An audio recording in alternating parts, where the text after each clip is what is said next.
నమస్తే, welcome to our channel. నేను కృష్ణ చైతన్యాని. వాళ్ళ మనతో పాటు సెఫాలజిస్ట్, ఎనాలిస్ట్ ఇంద్రనీల్ గారు ఉన్నారు. Good morning sir, welcome to our channel. Good morning sir. ఒక 4-5 క్వశ్చన్స్ ఉన్నాయి సార్ మీ దగ్గర క్లారిటీ తీసుకుంటానికి నేను మిమ్మల్ని ఇన్వైట్ చేశాను.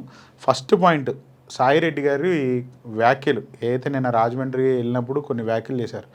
క్రిస్టియానిటీని ప్రోత్సహించారు జగన్మోహన్ రెడ్డి గారు, చాలామందిని డైవర్ట్ చేశారు అని చెప్పి కూడా అన్నా ఉన్నారు. ఈ వ్యాఖ్యల్ని మీరు ఎటువైపు చూస్తారు? అంటే న్యూస్లో నిలబడటానికి ఆ వ్యాఖ్యలు చేశారా, లేకపోతే అది జరిగిందే జరగలేదా సార్? దిగజారుడు తనం అని ఒకటి ఉంటుంది. ఆ దిగజారుడు తనంలో కూడా నీచం అనేది ఇంకోటి ఉంటుంది. ఓకే. ఆ ఉచ్చ నీచాలు మర్చిపోయి మాట్లాడటం. జనరల్గా ఏమైంది ఏంటంటే, నిజంగా నువ్వు హిందుత్వ భావన కలిగి ఉండి ఈ రోజున బీజేపీ వాళ్ళ మెప్పు పొందడం కోసం పడుతున్న అష్ట కష్టాలు ఉండే చూసారా, ఆ అష్ట కష్టాలు చూస్తుంటే నవ్వు వస్తుంది. ఇక్కడ కొన్ని ఫ్యాక్ట్స్ మాట్లాడుకుందాం. విజయసాయి రెడ్డి గారు నిజంగా అంత హిందుత్వ ఫీల్ అయ్యేవారైతే, జగన్మోహన్ రెడ్డి గారు నిజంగా క్రిస్టియానిటీని ఎంకరేజ్ చేసి ఉంటే, కేవలం అధికారం కోసం, ధనం కోసం జగన్మోహన్ రెడ్డి గారు అధికారం ఉన్న రోజులు ఆయనతో కలిసి ఉన్నావా? అంటే ఒకవేళ అది నిజమై ఉంటే, జగన్మోహన్ రెడ్డి గారు క్రిస్టియానిటీని ఎంకరేజ్ చేసిన మాట నిజమై ఉంటే, ఆ విషయంలో నువ్వే కదా కీలకంగా వ్యవహరించింది, నువ్వే కదా నెంబర్ 2 అనే ట్యాగ్ ఇప్పించుకొని తిరిగింది. అధికారం ఉన్న రోజులు అక్కడే ఉండవు కదా. సో ఒకవేళ జగన్మోహన్ రెడ్డి గారు క్రిస్టియానిటీని ప్రోత్సహించి కన్వర్షన్స్ చేసుంటే విజయసాయి రెడ్డి మారి ఉంటాడు కదా ఫస్ట్. అది చెప్పమానండి. ఇప్పుడు ఫస్ట్ నేనున్నాను అనుకోండి సార్, నేను ఏదన్నా ప్రలోభ పెడుతున్నా, ఫస్ట్ నా అనుచరులనే కదా నేను ప్రలోభ పెట్టగలిగేది. డైలీ తిరిగే వాళ్ళు పక్కన వాళ్ళ కదా ప్రలోభ పెట్టగలను. అంటే ఫస్ట్ విజయసాయి రెడ్డి మారిపోయాడా క్రిస్టియన్? ఆయన ఇప్పుడు చెప్పమనండి, ఆయన మారిపోయాడేమో. ఇప్పుడు ఫ్యాక్ట్స్ మాట్లాడుకుందాం. Come back to Jaganmohan Reddy గారు. జగన్మోహన్ రెడ్డి గారు, మీరు వైఎస్ రాజశేఖర రెడ్డి గారు, రాజారెడ్డి గారు ఇంకా ముందు నుంచి తీసుకున్నా కూడా వాళ్ళ ఫ్యామిలీ క్రిస్టియానిటీని ఫాలో అవుతుంది.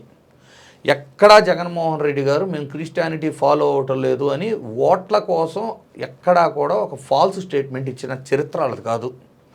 ఈ రోజుకి ఇడుపులపాయలో రాజశేఖర రెడ్డి గారి వర్ధంతి కానీ వాటికి వెళ్ళినా బైబిల్ పఠన ఉంటాయి, క్రిస్మస్ సెలబ్రేషన్స్ చేసుకుంటారు. అలాగే తిరుమల దేవస్థానానికి ఆ లెటర్ మీద అడిగినప్పుడు కూడా డిక్లరేషను ఏమని చెప్పారు జగన్మోహన్ రెడ్డి గారు? నేను 4 గోళ్ల మధ్య ప్రే చేసుకుంటాను, రాజకీయాలలో నా ఇల్లు గుమ్మం దాటితే నా మతం మానవత్వం. అంటే ఇండైరెక్ట్గా ఆయన ఏం చెప్పారు?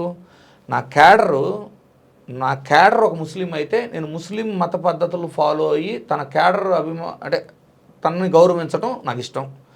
నా క్యాడర్ క్రిస్టియానిటీ అయితే నేను చర్చికి వెళ్ళడానికి నేను సిద్ధం. నా క్యాడర్ హిందూ మతాన్ని ఫాలో అయ్యేవాళ్ళు అయితే ఆ మతాన్ని నేను ఫాలో అవడానికి నేను సిద్ధం. గడప లోపల ఎవరికైనా రాజకీయాల్లో కుల మతాలకి అతీతంగా రాజకీయం చేస్తానని ఓతిచ్చిన వాడిని నేను దాన్ని అనుసరించి బతుకుతాను అనేది ఆయన నినాదం. దాన్ని చాలా క్లియర్గా ఓట్లు పోయినా వచ్చినా తన స్టాండ్ చాలా క్లియర్గా చెప్పేసి ఉన్నారు. నెక్స్ట్, జగన్మోహన్ రెడ్డి గారు అధికారంలో ఉండగా శ్రీవాణి ట్రస్టుని నెలకొల్పి శ్రీవాణి ట్రస్ట్ ద్వారా వచ్చిన డబ్బులతో పలు దేవాలయాలను డెవలప్ చేయటము, కొత్త దేవాలయాలను కట్టించటము, అలాగే టీటీడీ టెంపుల్స్ని, సేమ్ నమూనా టెంపుల్స్ని పలు ప్రదేశాల్లో అంటే రాష్ట్రాల్లోనూ దేశాల అవతల కూడా నిర్మించడం జరిగింది. మరి క్రిస్టియానిటీని ఎంకరేజ్ చేసేవాళ్ళైతే ఇది చేయరు కదా. ఈ విధంగా అంటే మీరు జగన్మోహన్ రెడ్డి గారి ఫ్యామిలీ మీద కేవలం రాజకీయంగా బీజేపీ తొత్తులుగా మారిపోవడానికి ఈ ఆరోపణలు చేయటం సిగ్గుపడాలి. గతంలో రాజశేఖర రెడ్డి గారిని తీసుకున్నా కూడా ఒక తిరుమల లడ్డుకి పేటెంట్ తెచ్చిన, అన్యమత ప్రచారం తిరుమల కానీ మిగిలిన దేవస్థానాల్లో జరగకుండా జీవోలు పాస్ చేసిన, లేదు 2 కొండలు కాదు ఇది 7 కొండలని జీవోలు పాస్ చేయగలిగిన, మీకు అలా ఎన్నో రకాల హిందుత్వానికి సంబంధించినవి, లేదు దళిత కాలనీల్లో సైతం వెంకటేశ్వర స్వామి ఆలయాలు కానివ్వండి, దళిత గోవిందం కానివ్వండి, పెళ్ళిళ్ళు కానివ్వండి, వీటన్నిటికీ జీవోలు ప్రచారం ఫండ్స్ శాంక్షన్ చేసిన ప్రభుత్వం ఎవరండి? ఒకటి రాజశేఖర రెడ్డి గారు, తర్వాత జగన్మోహన్ రెడ్డి గారు. ఈవెన్ గుళ్ళు అభివృద్ధి పేరుతో విజయవాడలో గుళ్ళు తొలగిస్తే ఆ గుళ్ళని మళ్ళీ నిర్మించింది ఎవరండి? జగన్మోహన్ రెడ్డి గారు. ఒకవేళ కేవలం క్రిస్టియానిటీని ప్రమోట్ చేయాలి అనే ఉద్దేశం ఉంటే ఇవన్నీ ఎవరైనా చేస్తారా? సో నిసిగ్గుగా మాట్లాడటం, ఎంత నీచానికైనా దిగజారిపోతాము అనుకుంటే అది అతపాతాళానికి తొక్కేసే పరిస్థితి ఉంటుంది. అది కూడా మత విశ్వాసాల మీద రాజకీయం చేయాలనుకోవటం చాలా పెద్ద తప్పు. మీరు ఇంకొకటి బాగా ఆలోచించండి. ఇప్పుడు ఆయన పార్టీ పెడతాను అంటున్నారు. ఆ పార్టీ పెట్టక ముందు నుంచే రిపీటెడ్గా ఆయన ట్రావెల్ టువర్డ్స్ బీజేపీ ఉంది అనేది కనపడట్లేదా? జార్ఖండ్ వెళ్ళి రాజ్యసభ నామినేషన్ వేయటం, బీజేపీ వాళ్ళు ఆగమంటే ఆగిపోవటం, తర్వాత చూద్దామంటాం. ఇప్పుడు బీజేపీ వాళ్ళ కోసమే పార్టీ పెడుతున్నట్లు, అది హిందుత్వ ఎజెండా ఉంటాం. పార్టీ పెట్టుకునే బదులు బీజేపీలోనే జాయిన్ అవ్వచ్చు కదా. అంటే ఇక్కడ మీరు నోటీస్ చేయాల్సింది ఏంటంటే, అతని వలన ఎంత లాభం బీజేపీకి? ఏ లాభం లేదు. కనీసం పార్టీ పెట్టి ఏమైనా చేస్తాడని చూద్దాం అనుకుంటున్నట్టున్నారు. ఏ లాభం ఉంది వాళ్ళకి? అంటే అంటే ఇండివిజువల్గా వితౌట్ జగన్మోహన్ రెడ్డి సాయి రెడ్డి గారికి ఏమన్నా వాల్యూ యాడ్ ఉంటుందా, ఉండదా? ఎస్, దీని గురించి మాట్లాడదు. ఎవరన్నా కొత్తగా పార్టీ పెడుతున్నారు, కొత్తగా వచ్చి నేను పార్టీ పెడుతున్నాను, నా పార్టీ విధానాలు ఇవి, హిందుత్వ, రెడీ కమ్యూనిటీ, యూత్ ప్రధానంగా వీటిని టార్గెట్ చేస్తున్నారు అనేది వినికిడి. సో ఇవి నా విధానాలు అంటే ఆకర్షితులయ్యేవాళ్ళు ఆకర్షితులు అయ్యే అవకాశం ఉంది. కానీ నువ్వు కొత్తగా ఆయన ఏమి అట్రాక్ట్ చేస్తాడు సార్? ఆయనే పోస్ట్ రిటైర్మెంట్లో ఉన్నాడు. అట్లా కాదు, ఏమన్నా యూత్ రిలేటెడ్ మేనిఫెస్టోలో విధానాలు తీసుకోవచ్చు. యూత్ అయినంత మాత్రాన్ని యూత్ని ఎంకరేజ్ చేయాలని ఏం లేదు. కాకపోతే ఇతను రాజకీయాల్లోకి ఫ్రెష్గా రావట్లా. నువ్వు రాజకీయాల్లో 10 సంవత్సరాల పాటు వైఎస్ఆర్సీపీలో మీరు 10 అంటున్నారు. నేను ఆయన 2004లో రాజశేఖర రెడ్డి గారు తొలిసారిగా ముఖ్యమంత్రి అయినప్పుడు ఆల్రెడీ ఆయన బోర్డు మెంబర్ టీటీడీకి. ఓకే, సరే, ఆ లెక్క తీసుకుంటే 20 ఇయర్స్. ఈ 20 ఇయర్స్ రాజకీయాల్లో ఉండి నువ్వు కొత్తగా చేసింది ఏం లేదు. అంటే నువ్వు కొత్తగా ఏం కనపడవు. నేను చెప్తుంది ఏంటంటే, నువ్వు ఆల్రెడీ రాజకీయాల్లో 20 ఇయర్స్ నుంచి ఉండవు. ఎస్పెషల్లీ ఇప్పుడు వైఎస్ఆర్సీపీలో స్థానిక నాయకుల్లో కొంతమందిలో వైఎస్ఆర్సీపీ పార్టీ పట్ల అసంతృప్తి ఉన్నమాట వాస్తవం. ఎందుకు?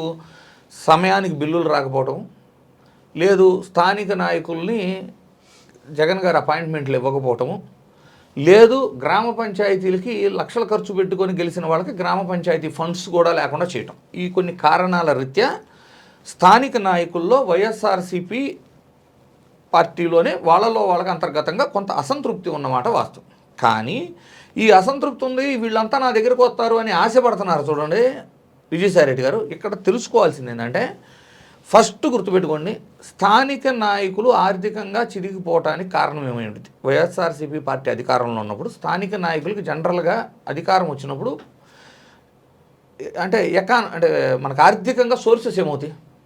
Earning sources, local contracts, liquor, ఇసుక, మైనింగ్. ఈ 3 ప్రధానంగా స్థానిక నాయకులు టెండర్ రూపానో ఏదో రూపాన ఉంటాయి.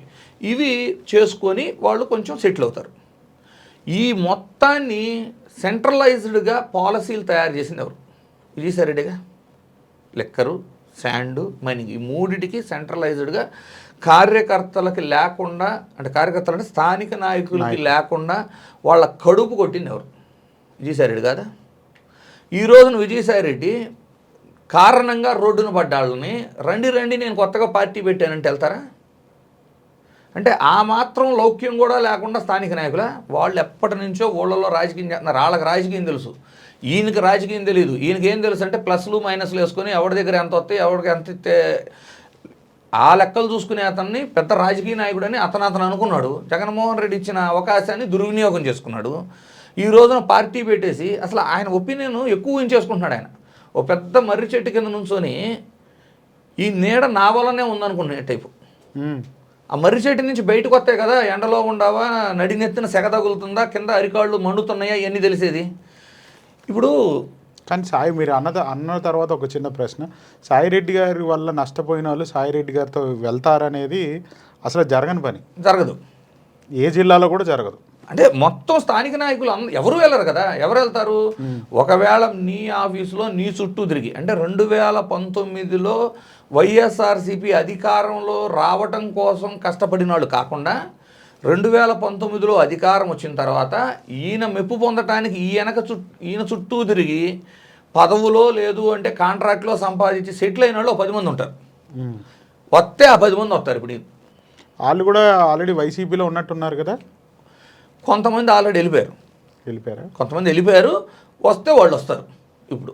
అంతేగాని ఎక్కువ ఊహించేసుకోవటం, ఏదో ఏం చెప్పగానే హిందుత్వ హిందుత్వాకి బ్రాండ్ అయిన బీజేపీయే ఇండివిజువల్ పోటీ చేస్తే 1% ఓటింగ్ రాలి ఆంధ్రప్రదేశ్లో. ఈయన కొత్తగా హిందుత్వం ఎత్తుకుంటే ఎంత వచ్చింది? మీకు అర్థమైంది నేను చెప్పాలనుకున్నది. దేశవ్యాప్తంగా హిందుత్వాకి ఏమన్నా రెడ్డి కమ్యూనిటీని ఏమైనా డిస్టర్బ్ చేసే అవకాశం ఉందా? నేను మళ్ళీ అదే చెబుతున్నా, నీకు కమ్యూనిటీ కంటే కూడా ఇప్పుడు మీకు రాయలసీమ స్టార్ట్ అయితే పల్నాడు వచ్చేసరికి రెడ్డి కమ్యూనిటీ యొక్క డామినెన్స్ తగ్గిపోతుంది. ఇంకా పైన అసలు రెడ్డి అనే డామినెన్స్ లేదు కదా. సరే, ఈ ఏరియాలో ఏమైనా టచ్ చేయాలన్నా రెడ్డి అయింది వేరే క్యాస్ట్ ఏంటి, అల్టిమేట్లీ స్థానిక నాయకుడు. స్థానిక నాయకుడు ఆర్థికంగా నష్టపోవటానికి ప్రథమ కారణం విజయసాయిరెడ్డి. స్థానిక నాయకుడు రాకుండా క్యాడర్ ఎందుకు వస్తారు? క్యాడర్ లేకుండా పార్టీలో ఏం బలోపేతం చేస్తారు మీరు? మీకు ఫ్యాక్షన్ ఏరియాల మీద అవగాహన ఉందా? ఎలా ఉంటుందంటే లోకల్ లీడరు లోకల్ నాయకుడి మీద డిపెండ్ అయి ఉంటుంది. ఇంకొక ఎగ్జాంపుల్ చెబుతానండి. లైఫ్ టైము ఒక సైడ్ పనిచేశాడు, ఏదో అసంతృప్తి అంతర్గత కారణాల వలన ఈ ఫ్యాక్షన్ వదిలేసి ఆపోజిట్ ఫ్యాక్షన్కి వెళ్ళాడు. ఆపోజిట్ ఫ్యాక్షన్ ఎలా ఉంటుందో తెలుసా? ఫ్యాక్షన్ ఏరియాలో అంత నమ్మకంగా అక్కడ ఉండాల్సిన వ్యక్తి వాళ్ళని వదిలేసి వచ్చినాడు, రేపు మనకైనా అన్యాయం చేయడు గ్యారెంటీ ఏందన్నట్టు ఉండేది. సో వాళ్ళు అస్సలు నమ్మరు. ఇంకా అవకాశం వస్తే ఏం చేస్తారు తెలుసా? వాళ్లే చంపేసి విభేదాల కారణంగా పాత గ్రూప్ చంపిందని కేసులు ఫైల్ చేయడానికి వాడుకుంటారు. సో ఈ కథ కొంచెం ఆయనకు అర్థమైతే, చేతనైతే నువ్వు చాలా ఉన్నత స్థానాలు ఎంజాయ్ చేసావు వైఎస్ఆర్సీపీ కారణంగా, జగన్మోహన్ రెడ్డి గారు ఇచ్చిన అవకాశాల కారణంగా. నీకు నిజంగా ఇబ్బందులు ఉండవు, లేదు ఆర్థికంగా కొన్ని ఇబ్బందులు, కేసులు, భయం ఉంటే రిటైర్మెంట్ ప్రకటించుకొని ఇంట్లో ఉండు. కానీ ఆయన రాజకీయాల్లో రాజీనామా చేసిన రోజు నేను పొలం పని చేసుకోవాలి, నేను రిటైర్మెంట్ తీసుకుంటున్నాను, నాకు వేరే పనులు ఉన్నాయి అని చెప్పారు కదా. ఆయన వ్యవసాయం చేసుకుంటా అని చెప్పిన రోజు నుంచి ఏ రైతుకి గిట్టుబాటు ధర లేదు. ఆయన వ్యవసాయం చేసుకుంటా అని చెప్పిన తర్వాత ఇప్పటివరకు వాన పడలేదు ఆంధ్రప్రదేశ్లో, తెలుసా మీకు? ఆయన పొలం పని చేసేది 1 year అవుతుంది. ఆయన గుర్తుపెట్టుకోండి, ఆయన వ్యవసాయం చేసుకుంటా. మీరు ఇంద్రనీల్ గారు, మీరు అసలు ఆలోచించాల్సింది, మీరు రాంగ్ అజంప్షన్ చెప్తున్నారు. ఆయన పొలం పని చేసుకునేది హైదరాబాద్లో, మీరు చెప్పేది ఆంధ్రప్రదేశ్ గురించి. ఆయన చేసే రాజకీయం ఆంధ్రప్రదేశ్లో, ఆయన ఉండేది హైదరాబాద్లో. అంటే ఇప్పుడు రాజకీయం అలాగే నడుస్తుంది కదా. ముఖ్యమంత్రి, డిప్యూటీ సీఎం, విద్యాశాఖ మంత్రి, ఆంధ్రప్రదేశ్కు సంబంధించిన సకల శాఖ మంత్రులు అందరూ హైదరాబాద్లోనే ఉంటారు.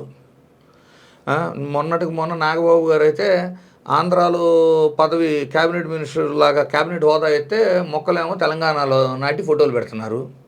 సో ఆయన కూడా వాళ్ళని ఫాలో అవుతున్నట్టున్నారు. అన్నీ ఏది అంటారు చూడండి, ఏ గూటి పక్షి ఆ గూటికి చేరిద్ది అన్నట్లు సిమిలర్ మైండ్ సెట్ ఉన్న వాళ్ళంతా ఒక చోటకు చేరుతున్నట్లు ఉన్నారు. సో బేసికల్లీ ఏంటంటే సార్, వ్యవసాయం చేస్తా అంటే అసలు ఈ 2 yearsలో నీ స్టాండ్ ఏంటి? ఈ 2 yearsలో విజయసాయిరెడ్డి స్టాండ్ ఏంటి?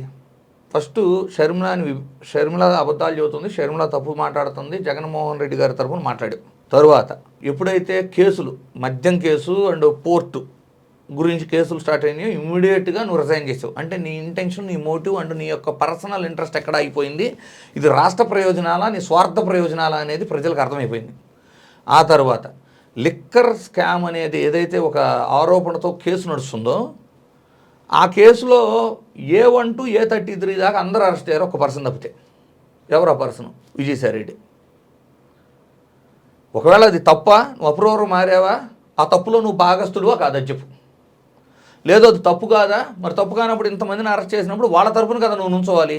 అంటే నీ సహచరుల తరపున ధైర్యంగా నుంచోలేవు, నీ క్యాడర్ కోసం నుంచోలేవు, నీకు చిన్న ఇబ్బంది కలిగితేనే నువ్వు తప్పించుకునే పరిస్థితిలో ఉండవు. నిన్ను నమ్మి ఎవడొస్తాడు? ఎందుకు రావాలి? కంబ్యాక్ టు ఇప్పుడు జగన్ గారు క్రిస్టియానిటీని క్రిస్టియానిటీని పెంచారు అనే విధమైన ఆరోపణ చేశారు. గతంలో మీరు గుర్తుపెట్టుకోవాల్సింది, అసలు షర్మిల వాళ్ళు జగన్ గారికి ఎందుకు దూరం అయ్యారు? వాళ్ళు ఇంటర్వ్యూలో చాలా క్లియర్గా అనిల్ ఏం చెప్పాడు? ఇప్పుడు పాస్టర్స్కి నేను ఎంతో మాటలు ఇచ్చాను, వాళ్ళు అడిగారు, చేస్తాను అన్నాను, నన్ను ఇది చేయొద్దన్నాడు, ప్రీచింగ్ చేయొద్దన్నాడు. నువ్వు ఇవన్నీ చేయడానికి వీలు లేదు అని దూరం పెట్టాడనే కదా, క్రిస్టియానిటీ రిలేటెడ్ యాక్టివిటీస్ చేయడానికి వీలు లేదని జగన్మోహన్ రెడ్డి గారు దూరంగా పెడితేనే మేము బయటకు వచ్చామనే కదా ఆయన చెప్పింది. మరి ఈయన ఆరోపణలో అసలు విశ్వసనీయత ఎక్కడుంది? సో అంటే నీవు ఏదో ఎక్కువ ఊహించుకొని బీజేపీ వాళ్ళ మెప్పు పొందడం కోసం ఆల్ ఆఫ్ సడన్ హిందుత్వాన్ని నెత్తినెచ్చుకోవాలని చెప్పి, నువ్వు హిందుత్వాన్ని నెత్తినెత్తుకోవాలంటే రోజు గుడికెళ్ళు, దండం పెట్టుకో, ఫోటోలు పెట్టు, లేదు హిందుత్వ ప్రచారం చేయి, హిందూ మత ధర్మాలు చేయి, పీఠాధిపతులను గెలువు, పీఠాధిపతుల మద్దతు తీసుకో, దెర్ ఈజ్ ఎ వే. అలా అని వేరొకరి మీద ఆరోపణలు చేయడం కోసం నీవు పార్టీ పెట్టడము అంటే నీ స్థాయిని నువ్వు మరలా అదేదో సినిమా ఉంటుంది, ఇంతకు మించి దిగజారవు అనుకున్న ప్రతిసారి యూఫ్రోనిట్ అని అలా జరుగుతూ ఉంటే ఎవరు నమ్ముతారు చెప్పు? ఎందుకు నమ్మాలి అసలు? What is your stand? Sir ఇక్కడ నేను మిమ్మల్ని అడగొచ్చో లేదో నాకు తెలియదు కానీ ఇప్పుడు ఈయన కోవట్లు ఉన్నారు వైసీపీలో అని అన్నాడు కదా, ఈయన కోవట్లో వైసీపీలో ఉన్నారా? కోవట్లు అనకూడదు కదా సార్, అతని వల్ల ఆర్థికంగా లబ్ధి పొందారు. జగన్మోహన్ రెడ్డి మీద ప్రేమాభిమానాలు ఉన్నాయి. Actual they are fans of Jaganmohan Reddy.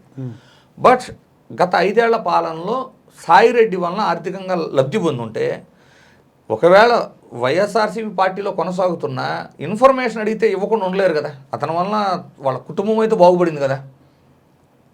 Family beyond ఎవరు కూడా పార్టీ ఇవన్నీ ఉండవు సార్.